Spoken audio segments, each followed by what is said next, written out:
August 19న OU 84వ స్నాతకోత్సవం నిర్వహిస్తామని తెలిపారు ఓయూ వీసీ ప్రొఫెసర్ కుమార్.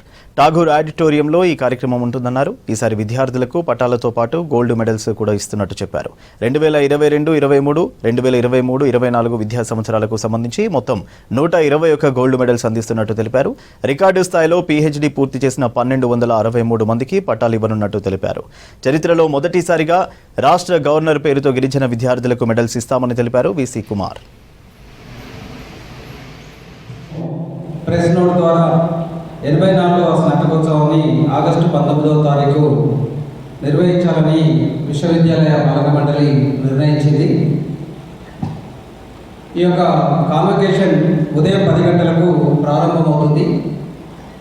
9 గంటల 30 నిమిషాలకు ఎవరికి కేటాయించిన సీట్లలో వాళ్ళు వచ్చి కూర్చోవలసిన అవసరం ఉన్నది.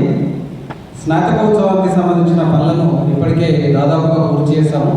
ఇంకా ఫైనల్ టచ్లో ఉన్నాయి. మా కట్టలర్ గారు దీనిపైన ఫోకస్ చేశారు. అట్లాగే వేరియస్ కమిటీస్ కూడా కాన్స్టిట్యూట్ చేయడం జరిగింది. ఎప్పటిలాగే ఈసారి కూడా మనకున్న ఒకటే ఒక ఆడిటోరియం, ఠాగూర్ ఆడిటోరియం పెద్దది, దాదాపు 1000 నుండి 1100 కెపాసిటీ వరకు ఉన్నది. కొన్ని ఎక్స్ట్రా చేసేసి 1400 వరకు ఇది అరేంజ్ చేస్తున్నాము. అట్లాగే రానున్న అంటే రోజుల్లో ఇంకా కొంత పెద్ద ఆడిటోరియం కూడా కట్టడానికి మేము కొన్ని ప్రయత్నాలు కూడా చేస్తాము. ఎందుకంటే డే బై డే మాకు డిమాండ్ ఎక్కువైతుంది కాబట్టి ఈ మధ్యకాలంలో రకరకాల ప్రోగ్రామ్స్ కండక్ట్ చేసినప్పుడు 1200 నుండి 1500 మంది ఆడియన్స్ రావడం జరిగింది. ఈ యొక్క డిమాండ్ దృష్ట్యా రానున్న రోజుల్లో ఒక మంచి కన్వెన్షన్ సెంటర్ ఉస్మానియా సిటీకి ఇంటర్నేషనల్ స్టాండర్డ్స్తోని కట్టాలని కూడా మేము అనుకుంటున్నాము. ఆ వివరాలు కూడా తర్వాత మీకు చెప్తాము.